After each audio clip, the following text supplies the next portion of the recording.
Hello, everyone, and welcome back to yet another political episode. Today, we're going to be looking at Nikki Haley. So, another Republican running against Donald J. Trump in the Republican primaries. And not a rhino at all, I believe. No, not a rhino, for sure, not a rhino, because she is being. Uh, she was first off.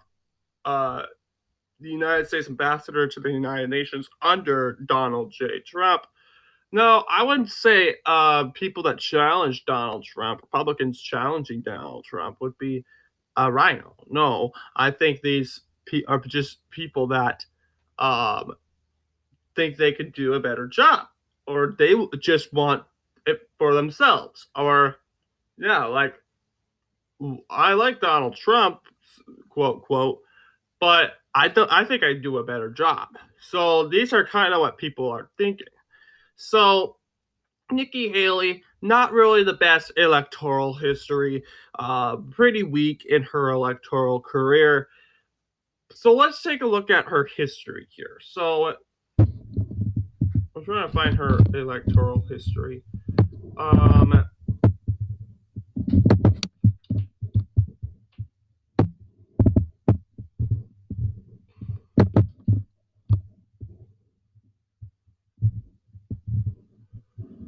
the electoral history.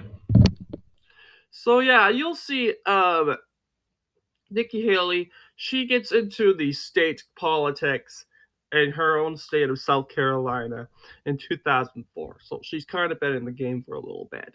However, there is the Republican primary election. So the first election they were in here, you'll see that Nikki Haley runs in the uh, South. She runs for the South Carolina House of Representatives 87th District Republican primary. She is running against the incumbent Larry Coon, the Republican. Now, according to this, we have, in order for the district to officially nominate the said candidate for this position, they're going to have to need one of the two candidates to reach over 50%. That hasn't been done. So they will have to be a runoff.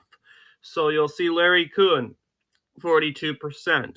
Nikki Haley, 40%. So Larry Coon kind of seizing victory by only 2% in this set round in the primary election. Guess what? There's now a runoff. Nikki Haley manages to win by a large margin. I would say by 9 points in the South Carolina House of Representatives. So, yes, this one goes to Nikki Haley, 54%. Here. In this in the actual election, Nikki Haley wins by 98%. Basically unopposed. There were some write-ins, but Nikki Haley, as expected, won unopposed in that election. Now we're going to the 2006 election. She runs for a second term for the South Carolina House of Representatives. She winning a 99.5% up a victory margin. Nikki Haley wins re-election very easily. I don't think she ran in a primary at all. She is seizing this one big. In 2008, she runs for a third term, and now she actually has an opponent, Edgar Gomez. Despite having an opponent, Nikki Haley manages to win a landslide again, 83%. I'd imagine that North Carolina's 87th district is pretty conservative. I want to say it's probably located in solid Republican area. Well, I can't find it. And plus, besides, this is not like a U.S. House of Representatives map. I can easily find it. This is it's 87, more than 87 districts in South Carolina in the House of Representatives.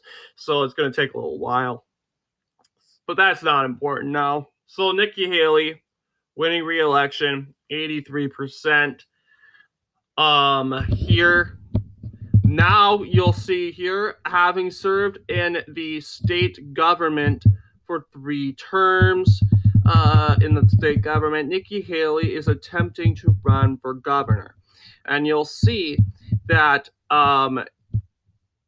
she manages to run against a handful of other candidates. Nikki Haley, Gresham Barrett, Henry McMaster, future governor, Adre Barr. So these are 4 contestants in the 2010 South Carolina governor Republican primary election.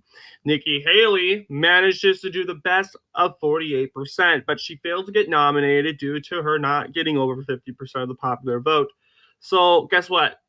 Nikki Haley and Gresham Barrett, they advanced to the runoffs. And here in the runoffs, we'll see Nikki Haley winning a 65% margin against Gresham Barrett. So now, officially, Nikki Haley is nominated for governor. And now, of course, we'll see the actual South Carolina gubernatorial election. This is when we are going to start to see Nikki Haley's true colors. How now getting out of the echo chamber, her big conservative echo chamber, she's now feeling a little. South Carolina is getting a little divided. She does manage to win by a 5% margin, but that is a very, very small margin. But we usually typically see from a conservative. She actually won a margin of 4.5%, very small.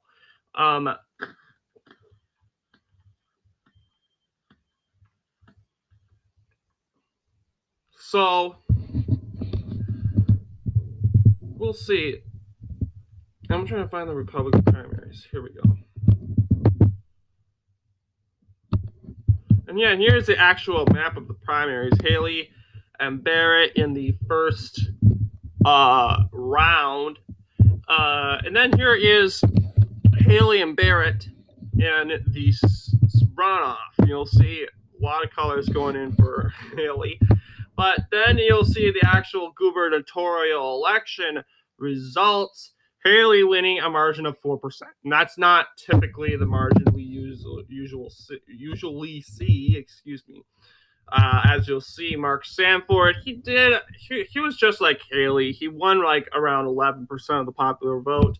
No, 11% of the victory margin, excuse me. But you'll see Vincent Sheheen managed to flip lots of different counties. He has stabilized the black belt in South Carolina, and it was ultimately, I would say, a win-lose situation. Predictions. Yeah, you'll see leaning Republican, safe Republican. Yeah, you'll see this election was predicted to go to Nikki Haley, but I guess the polls were pretty accurate here. Some polls were. I would say Cranford was the most accurate here.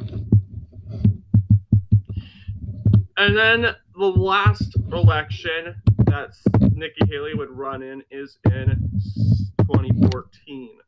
Nikki Haley would run for re-election as South Carolina governor.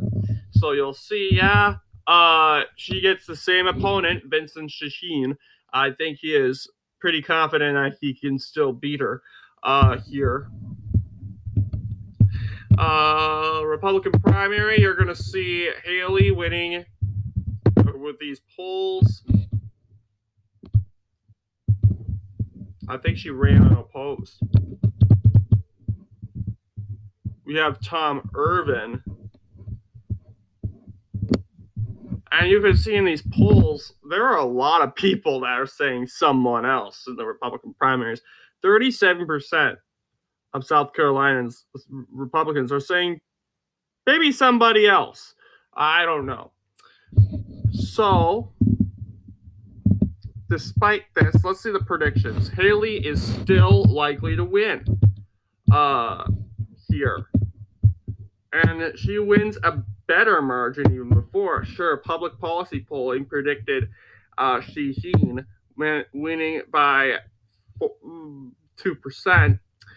But as you'll see, Nikki Haley won a larger margin than before, kind of redeeming her 2010 run.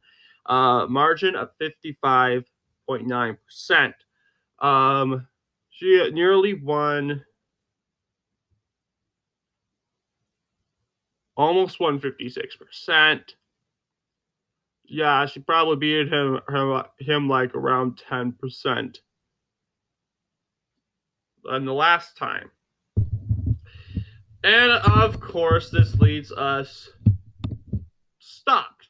Nikki Haley is now entering back into politics, allegedly, after 8 years of not being in politics anymore. However, she is coming off unpopular and incompetent to win the presidency. Many are predicting that Joe Biden would win a landslide if Haley is to win this election, this nomination. So, what are your thoughts on this? Is Nikki Haley the nominee for 2024 for the Republicans?